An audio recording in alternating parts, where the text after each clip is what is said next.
Voyons comment se fait la production, le transport et la destruction des globules rouges. Si vous comprenez ce schéma, la suite sera très facile pour comprendre comment nous prévenir des anémies. Alors, il ne faut pas que ce schéma vous fasse peur. Vous voyez beaucoup de choses, mais c'est très simple, je vais vous expliquer. Alors, commençons par la production des globules rouges. La production des globules rouges commence par ici. Ça, c'est un os. À l'intérieur de l'os, il y a la moelle osseuse. Alors, au niveau de la moelle osseuse, il y a les cellules souches qui vont se transformer en cellules matures qui vont donner plusieurs catégories de globules dans notre corps. Donc, les globules blancs, les globules rouges et les plaquettes. Aujourd'hui, nous sommes intéressés par les globules rouges. Alors, pour qu'il y ait production des globules rouges au niveau de la moelle osseuse, il y aura besoin de 4 éléments. D'abord, il y aura besoin du fer, et puis de la globine, de la vitamine B12 et de l'érythropoïétine. Si j'essaie de vous expliquer en bref, ces éléments, sachez que le fer n'est pas du tout produit par notre corps. Le fer qui est utilisé pour produire les globules rouges provient de l'extérieur, donc de l'alimentation. Alors, le corps va faire tout pour garder ce fer. La globine, c'est une protéine, il est tout à fait normal que le corps la synthétise, mais il peut y avoir des problèmes de synthèse de la globine. La vitamine B12, encore la vitamine B12 n'est pas produite par notre corps, il vient de l'extérieur, donc aussi de l'alimentation. L'érythropoïétine, il s'agit d'une hormone qui est produite au niveau rénal sous commande du cerveau, donc sous commande neurologique. Alors, quand ces 4 éléments sont réunis, la moelle osseuse va produire les globules rouges.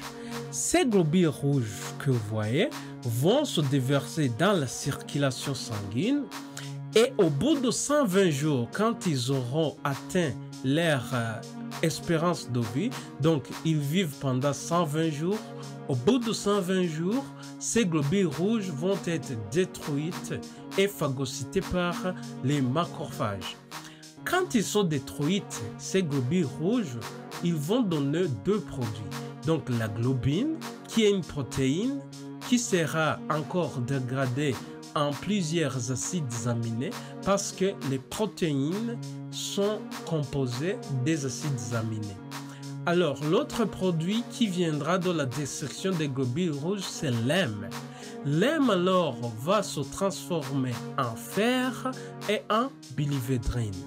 Voyons alors comment le fer va être géré. Quand l'hème est dégradé en fer, le fer, je vous ai dit que c'est un élément qui n'est pas synthétisé par notre corps. Il vient de l'extérieur, donc le corps va faire tout pour que ce fer ne soit pas perdu. Il sera alors lié à la transférine. La transférine, c'est une protéine qui transporte le fer dans notre corps. Ce fer alors va être lié à la transférine et transporté au niveau hépatique pour être stocké sous forme de ferritine ou hémosidérine. Alors, la ferritine et l'hémosidérine, c'est un stock du fer.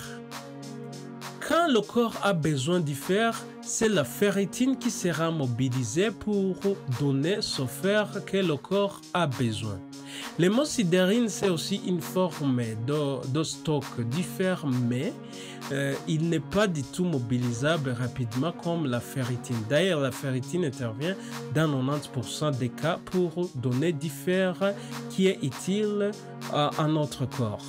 Alors, le fer qui vient de 10 fois à l'origine le fer qui vient 10 fois quand il est produit à partir de la ferritine, il va être encore capté par la transférine.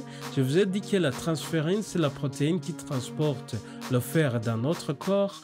et il va encore aller vers l'os, donc vers la moelle osseuse, et le processus de production des globules rouges va encore débuter. Alors, quand on retourne ici, au niveau de la destruction des globules rouges, je vous ai dit que l'hème va se dégrader aussi en biliverdine. Le biliverdine, c'est une protéine qui est un déchet. Il va être stocké au niveau hépatique et puis il sera éliminé sous forme de bilirubine qui sera éliminé dans les selles. Vous voyez, ça passe au niveau du tube digestif ou bien ça peut aller s'éliminer au niveau urinaire sous forme d'urine. Voilà. Ça, c'est en gros ce qu'il faut comprendre sur la production, la circulation et la destruction des globules rouges. Si vous comprenez cela, je suis sûr que vous allez être capable de comprendre les anémies et savoir comment s'y prendre pour se prévenir des anémies. Donc, en bref, je vous résume.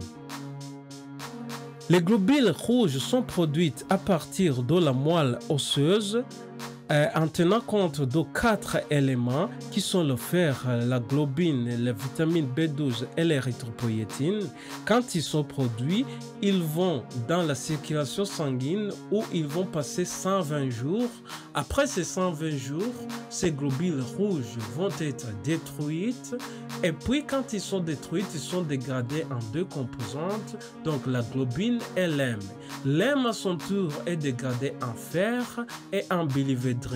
Le fer, c'est un élément qui n'est pas produit par notre corps, qui n'est pas synthétisé par notre corps, donc il vient de l'extérieur. D'où le corps ne va pas éliminer le fer, il va en garder et ce fer va être transporté dans le sang par une protéine qu'on appelle la transférine et ce fer va être stocké au niveau hépatique sous forme de ferritine ou hémosidérine. Quand le corps a besoin du fer, c'est ce stock de ferritine qui va être mobilisé pour donner le fer nécessaire pour la production de nouvelles globules rouges. Alors, la biliverdine qui a été produite à partir de l'hème va être stocké au niveau hépatique pour en fait être éliminé sous forme de bilirubine au niveau digestif. Ça va aller juste dans les selles ou bien au niveau rénal où il sera éliminé sous forme des urines. Voilà en gros comment se fait la production, la circulation et la destruction des globules rouges. Merci.